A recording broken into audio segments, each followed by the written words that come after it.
మీరు ఎన్నో పాటలు రాశారు. శివుడి గురించి కూడా రాశారు. రీసెంట్‌గా తండేల్ గురించి కూడా మాట్లాడుకుందాం. అందులో కూడా అద్భుతమైన పాట. అయితే రాయటం ఒక ఎత్తైతే రాసిన దాన్ని స్క్రీన్‌లో వాళ్ళు ప్రెజెంట్ చేసినప్పుడు అది చూడటం కూడా అంటే దృశ్య రూపంలో కూడా అది ఒక విజువలైజ్ చేసినప్పుడు ఎలా అనిపిస్తుంది అనేది ఇంపార్టెంట్. మీకెలా అనిపించింది చూస్తున్నప్పుడు?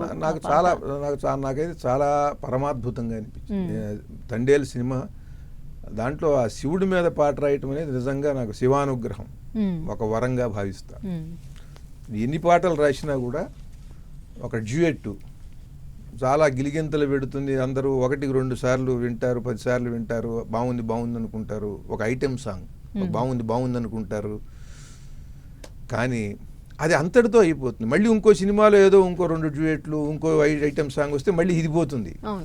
కానీ దైవం మీద కనుక ఒక పాట వచ్చిందని అంటే అది కూడా చక్కని పదజాలంతో, మంచి భావాలతో, మంచి సంగీతము, మంచి గాయకుడు, మంచి హీరో, మంచి ప్రొడక్షను, వీళ్ళు కనుక బాగా చేస్తే ఇంకా భారీగా ఖర్చు పెట్టి సెట్లు వేస్ట్ చేస్తారు కదా. ఏదో చిన్న సినిమా కంటే కూడా ఇంకా పెద్ద సినిమా అయినప్పుడు ఇంకా దానికి ఎక్కువ ఖర్చు ఉంటుంది, ఇంకా వైభవంగా చూపించగలుగుతారు ప్రజలకి. చేసినప్పుడు అది అట్లాంటి పాట రాయటం వరం. తండేల్లో నాకు అది ఎందుకని నేను వరం అంటున్నా. ఈ తండేల్ సినిమాలో పాట నిజానికి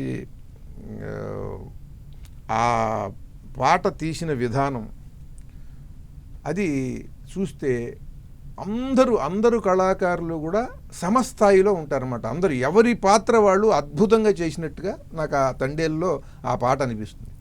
ఒక పాటల రచయిత, కవిగా నా వంతు నేను బాగా రాశాను అనే సంతృప్తి నాకు ఉంటుంది.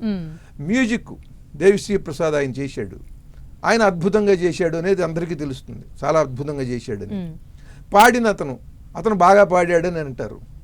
తర్వాత కళాదర్శకుడు బ్రహ్మాండంగా ఉంది సెట్టుని, కాస్ట్యూమ్స్ చాలా బాగున్నాయి, అమ్మాయి సాయి పల్లవి, వీళ్ళ నాగ చైతన్య, వీళ్ళందరూ చుట్టూ ఉండేటువంటి బృందం అందరూ బాగుందని.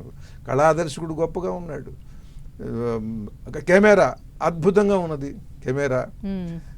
ఇక డ్యాన్స్ కంపోజ్ చేసినటువంటి ఆయన నృత్య దర్శకుడు అద్భుతంగా చేశాడని అంటారు అందరూ. దర్శకుడు చాలా అద్భుతంగా ఆ సన్నివేశాన్ని తీసుకొచ్చి అటు కథని ఎలివేట్ చేశాడు, చాలా అద్భుతంగా హీరో హీరోయిన్లు చూపించాడు, మంచి భక్తి రసాద్భుతమైన పాటని మనకు అందించాడు. డైరెక్టర్కి పేరు వస్తుంది.